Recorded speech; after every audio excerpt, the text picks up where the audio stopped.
I'm here with Alana Richards, who did her undergraduate degree in sociology and Spanish. She did her master's in gender studies, and she's now the counselor at a Latin women's shelter in Baltimore, Maryland. Alana, thank you so much for being here. Welcome. Hi, thank you for having me. Pleasure to be speaking with you today. So, Alana, I'm going to ask you three questions and answer as honestly as you can. There's no one correct answer, there's only the truth the way you see it. Okay? So, the first question I have for you is who do you admire in your company or in the world at large whose ability in making fair decisions is crucial to their success? So, I would say that my direct supervisor is someone that I really admire. As you mentioned, I'm a counselor and I work mainly with survivors of domestic violence. So, the work that we do and the decisions we make are have really meaningful impacts on people and their safety and their health. So it's really important for her on an everyday basis when she's being asked so many questions and asked to do so many things to be able to prioritize which tasks are most important and which decisions need to be made the fastest.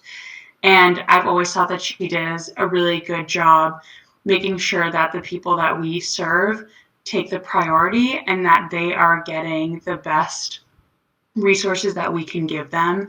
And within those, making sure that the people who are at the most risk are getting the most attention. And those decisions that she makes not only benefit us advocates who need her guidance, but also really make the difference between safety and danger for the clients that we work with. So I think that what she does is just really incredible, and I admire her a lot for that. Thank you, Alana. That was a very clear explanation of that question. So my second question is when? When does fair decision making become essential in the work you do? So I guess kind of building off the answer that I last gave, because it will kind of be piggybacking off that a little bit. I think, as I mentioned, I work with people in crisis situations. So I'm getting them at their worst. I'm getting them when maybe they're not the most pleasant to talk with, or they're not the most enjoyable to be around, understandably. And I think that it's really important in times of crisis, when even when they are experiencing a lot of uncertainty and instability, for me to be able to be making decisions that are clear and concise and focused and fair, both for what they need, but also that will positively impact all the other advocates that I work with and myself. So it's really important for me to make sure that they are getting the best services. And I also think that at times it's hard, especially when considering the fact that I'm working with some survivors who are undocumented, to be ensuring that I'm giving them advice and pushing them to make decisions that will keep them out of harm's way, both out of the situations that they're in, but also making sure that I don't guide them to institutions that may deport them or that may take their children away. So in that sense, making those fair decisions is really crucial to their safety and their well-being. Okay, thank you again for that very clear answer and complete.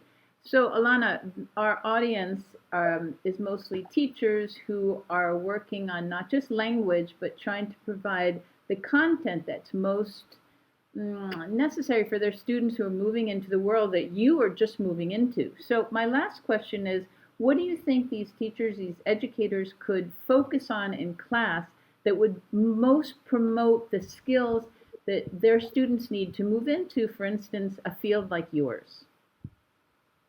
Yeah, that's a great question. So I think that when I was in high school and even my first few years of college, a lot of my education was very focused on memorization of facts. It was very rigid in what I was learning. There wasn't a lot of room for discussing with other students or with teachers. There wasn't room for critical thinking and critical analysis.